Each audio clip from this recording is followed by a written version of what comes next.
right, folks, this is about that time. This is Sports Focus. I am your host, John McNeil.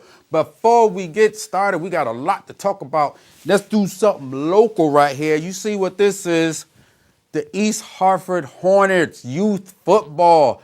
That's right. How many times do I got to keep telling you guys?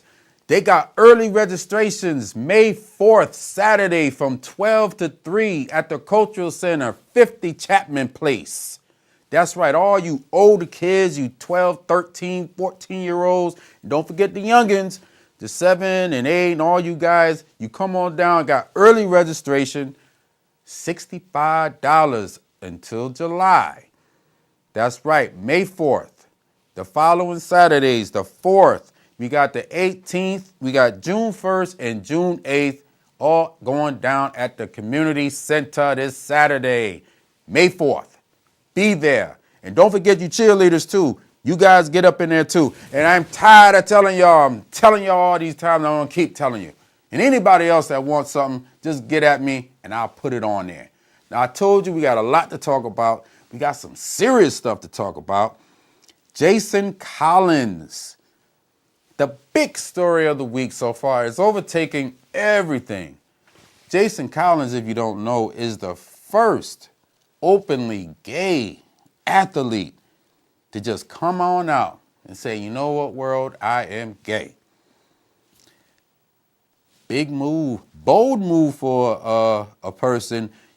As of right now, he doesn't have a job. So now he has to go get a job, bringing that with him. So it's going to be very interesting how that turns out. But good luck to the young man. He ain't young. He's over 30, so he ain't that young. But you know what? Good luck. And you know what? He had a lot of back. You know, a lot of people are supporting him. People like Bill Clinton is supporting him. People like Kobe is supporting him. People like the First Lady. That's right, Michelle Obama is supporting him. We got David Stern. The NBA commissioner is supporting him. That's the top dog. He's supporting him. We also got Baron Davis. Now, this is a player. We got Steve Nash, currently of the Los Angeles Lakers. And we got NFL great Michael Strahan. Good luck, and I hope everything works out for you. I think it will. I think it will. Now, let's get to some NBA news right quick. Now, as expected, it's funny that, you know, I'm laughing because I remember when I told you guys about this a couple of weeks ago, the Miami Heat is playing the Milwaukee Bucks. And Mr. Jennings from the Milwaukee Bucks said, Bucks in 6. Yeah. Okay. Heat in 4. So that settles that. And you got the San Antonio Spurs also victorious and slapping up the Lakers. So as of sweep so far, we got the Heat and we got the Spurs. Now, the other series are highly contested and very, very competitive. You know, you got the Pacers and the Hawks. They're battling out. You know, you got the Clippers and the Grizz as expected. Now, the Heat, the Celtics and the Knicks, you know, the Knicks should wrap that up pretty soon. Of course, you know, let the Celtics win another game, you know, give them a little life. But let's see how that goes. But I got the Knicks taking that one.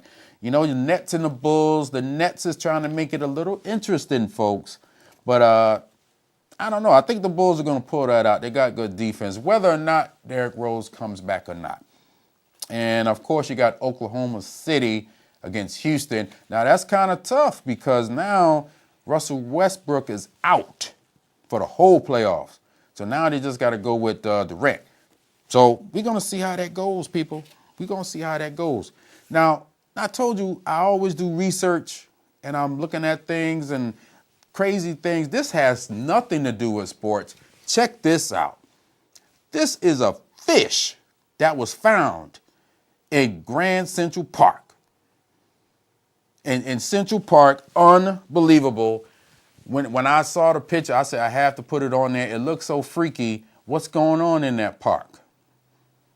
You know, before New York City and all that became inhabited, it was a big jungle anyway. So who knows what's going on in New York City?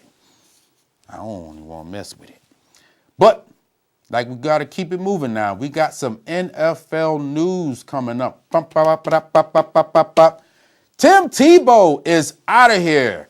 He got to go find himself a job also. The New York Football Jets released him after 1 year. He is gone. And it was a big-time mistake Tim Tebow made in going to the Jets anyway. What he should have did is go down to Jacksonville, Florida, and play for the Jaguars. That's his home state. He know he got a funky style, but no, he wanted to be a little something different and go up to New York. Yeah, and you see what that got him embarrassed. He made a fool of. I still like Tim Tebow. I am a Tebow fan, but I don't know if it's going to work out for the young man. So hopefully he can get somewhere else. Maybe Canada offered him a job up there. Hey, if you want to make some money and continue to spread your word, Tim Tebow, you go on up and you just keep doing it. Don't worry about the NFL. Doug Flutie had to do it. You can do it too. All right, now I'm going to keep updating you guys on this story about them Washington Deadskins. You know, the Redskins, they still are battling this name change. Now, a Washington council member, David Grasso, he decided he'd come up with his own name. He wants to call the Redskins. Wants to call the Washington Redskins the Red Tails. Washington Red Tails. Don't know how that'll work. I like Deadskins. I think if I had a studio audience here, they would probably go with the Deadskins. Because what are they? They're garbage anyway. Who cares about them anyway? But Red Tails, Redskins, I'll keep you guys up to date on that one because it's the fever and everything, the energy is starting to pick up. A lot of people want that name changed. I think it's been there too long. Too derogatory. People want to change now. All right. We also got the NFL draft here. Now, there was a surprise or two during the draft. You know, one big surprise now, as I was watching the draft, E.J. Manuel, the quarterback from Florida State, who I wanted him to go to the Cowboys, but he didn't make it. Buffalo Bills snapped him up with the 16th pick. Now, this brother is large. 6'5". He has the longest arms and the biggest hands of all the quarterbacks to come out in this draft.